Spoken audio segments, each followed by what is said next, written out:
दीदी भूखल छठ के बरतिया जीजाजी रौरा जाई बाजार।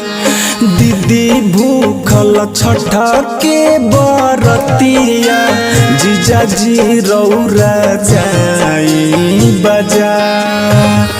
किनालाई से बना सपतिया जीजाजी रौरा जाई बाजार। किनालाई से बना सपतिया जीजाजी रौरा जाई बाजार।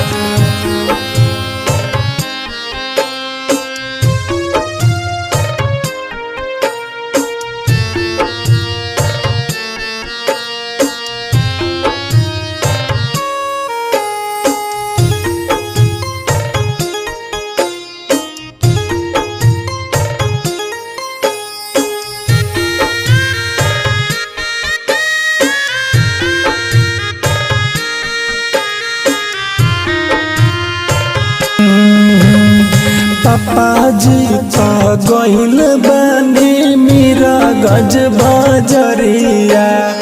रौरा न जादिक जाई मार्केट खजुरिया।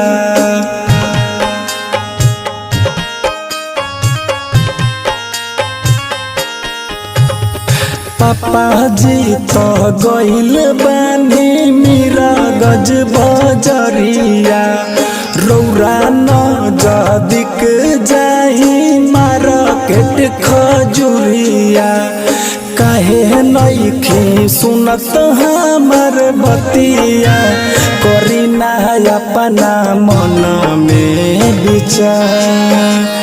दीदी भूखल छठ के बरतिया जीजाजी रौरा जाई बाजार।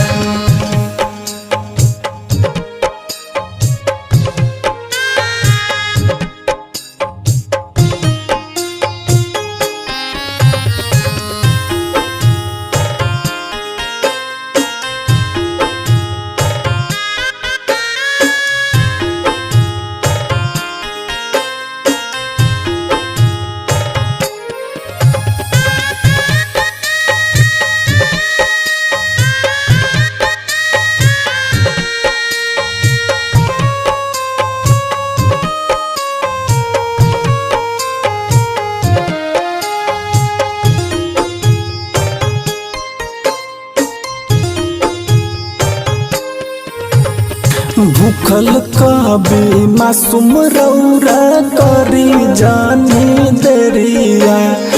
धीरे धीरे भइल जाता अर्घ के बेरिया।